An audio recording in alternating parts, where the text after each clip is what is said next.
Let's make this yummy, delicious hot chocolate cake. So we're going to start with an 8 by 8 inch tin and then some biscuits, and then pop in your chocolate. Always use Callebaut, hugely recommend it, it's beautiful. Then we're going to pour in some cream. We're making a ganache here, so pop that into the microwave for 1 minute, and then I give it a good stir around, and it'll probably take about 30 seconds for that chocolate to melt properly.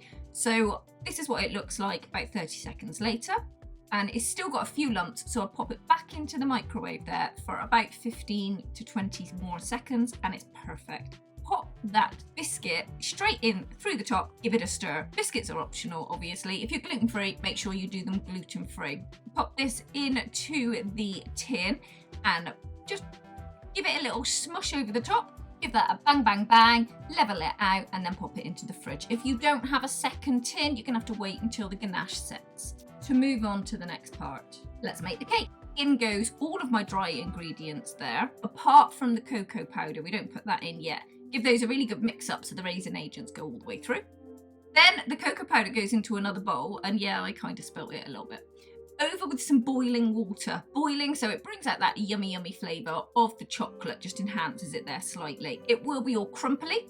Now I was using the Callebaut, I say plume aramune? I don't know. Oh yeah, my accent's absolutely terrible.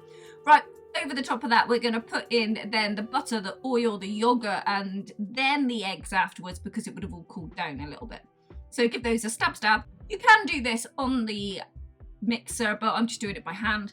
Pop in those dry ingredients and give them a good stir around. And that is it. The sponge is so simple. Now make sure it gets lovely and silky, and pop it into that 8 by 8 inch tin. So if you're doing gluten-free with the gluten-free flour, just rest the batter for 20 minutes before you pop it in the oven. So I've put it into the oven. It's baked for about 35 minutes, and it does slightly dip a little bit in the middle. This is just because I've gone a little bit higher with the sugar. It doesn't affect the bake. It still tastes absolutely amazing. Remove that, and before it's completely cool, so there's still a little bit of heat on there, we are going to add it onto the ganache that's been set in the fridge. So the reason we're doing that is because it'll make the top layer of that ganache just slightly tacky, and then they're going to stick together, and we want that because you don't want the sponge sliding off the base. So just flip all these over, and then we're going to make the cream for the top. Now that has settled on the side there for a moment because it's not too hot. So in with some icing sugar and some vanilla and a little bit of lemon juice just to stabilize it off. Give it a good mix around. Now don't take this too far. So you can see just here, that is still very runny. Next, a few seconds later, it's kind of holding, but it's still a bit loose. This literally is 5 more seconds. Look, perfect.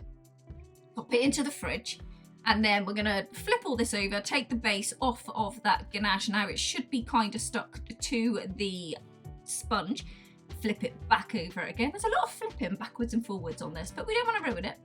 Take that out of the fridge and then just put it across the top, and then do any design that you want to do. So I'm smoothing it across. Don't worry if it falls down the sides. It makes it look yummy. And I really enjoyed this. Look, blop, blop, blop. It gives a really nice, what I would call an iceberg effect. I don't know if that's right, but in my brain, that's what it does.